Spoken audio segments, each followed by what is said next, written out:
Bienvenue à la coutellerie champenoise où aujourd'hui nous allons vous guider dans le choix de ce que l'on appelle communément le couteau du chef. Alors, le couteau du chef, qu'il soit appelé couteau du chef, éminceur, couteau à émincer, et les japonais regroupent ça dans le terme gyuto, c'est un grand polyvalent de cuisine qui est utilisé par tous les cuisiniers, c'est un indispensable de la cuisine européenne et qui est même très utilisé en cuisine occidentale. Sa particularité est d'avoir une lame assez longue, de 17 à 27 cm, mais plus communément aux alentours d'une vingtaine de centimètres, et surtout très haute, qui va vous permettre d'émincer sur planche, d'où le nom du couteau à émincer, et d'avoir une assise suffisamment haute pour pouvoir vous permettre d'avoir la main qui ne touche pas la planche à découper quand vous allez émincer. Donc ce couteau sert principalement à émincer, à faire le fameux va-et-vient qu'on voit dans toutes les scènes de découpe. Ça peut être des découpes très précises comme du ciselage d'oignons, des choses comme ça, mais on peut aussi bien sûr faire de longues découpes comme sur un gigot, un rôti ou différentes coupes longues. On va donner deux esprits à ce couteau. La forme plutôt occidentale, plutôt à l'européenne d'un couteau de chef, et on vous a pris comme exemple et comme illustration le fameux couteau sabatier. Et le deuxième, le fameux couteau japonais, le gyuto. Alors quand je vais les retourner, vous allez voir la différence qui les distingue. C'est la façon dans laquelle la pointe se trouve dans l'axe du manche. Sur les formes européennes, vous allez avoir une pointe qui est plutôt haute sur le tranchant, avec donc une grande surface incurvée ici qui va vous permettre de glisser sur planche.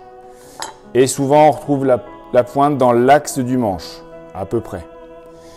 Un couteau japonais, lui, a une pointe qui est toujours un peu plus tombante et une lame un peu plus large, ce qui va donner une assise un peu plus haute. Il va être un peu plus haut en comportement de coupe. Et surtout, souvent, la pointe est dans le bas du manche.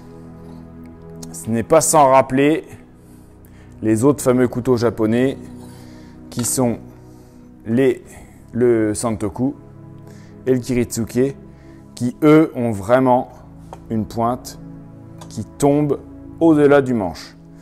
Donc c'est des couteaux avec des tranchants beaucoup plus plats.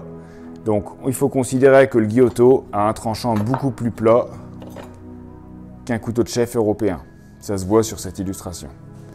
Voilà, donc pour vous décider si vous avez besoin plutôt d'un couteau de chef à l'européenne ou à la japonaise, il faut penser que celui-ci sera un peu plus orienté viande et découpe,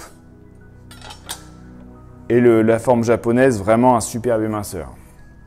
Alors les deux peuvent s'utiliser de manière identique. Vous avez ici plusieurs choix de couteaux qu'on a illustrés de la façon suivante.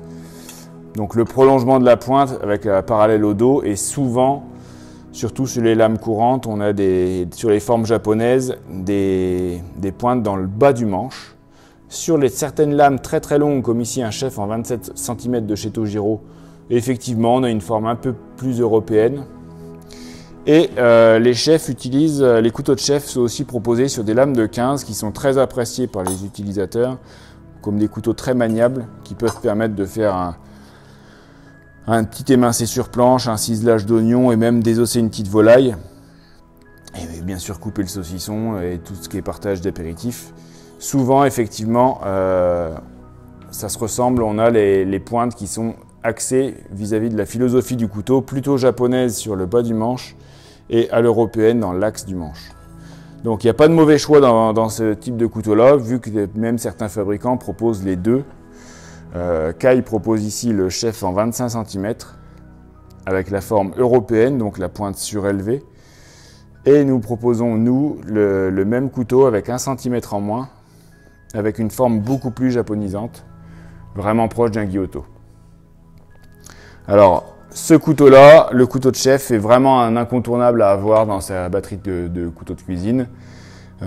C'est le seul couteau que garderait un chef cuisinier français pour tout faire en cuisine s'il devait avoir qu'un seul couteau pour tout faire. Donc n'hésitez pas à investir dans un très bon couteau de chef. On va retrouver des budgets à partir d'une cinquantaine d'euros Et comme tous les autres couteaux japonais, ensuite il y a des paliers, 50, 100, 150, 200 et beaucoup plus. À chaque fois que vous allez mettre un petit peu plus de budget, vous aurez des meilleurs aciers, des matériaux plus nobles, des fois le prestige du fabricant, vous pouvez avoir des lames forgées. Tous les fabricants proposent des couteaux de chef. Donc n'hésitez pas à investir, c'est un des rares couteaux qui vous servira toujours pour tout type de cuisine. N'hésitez pas à nous contacter aussi si vous avez une demande particulière. On peut modifier certaines lames. Voilà, je reste à votre disposition si vous avez d'autres besoins ou d'autres renseignements à propos du couteau du chef ou d'autres formes de lames. Merci encore de nous suivre très nombreux et n'hésitez pas à interagir sur nos vidéos, à poster des messages, à les partager et si vous avez des questions, nous y répondrons dans le dessous de la vidéo. Merci.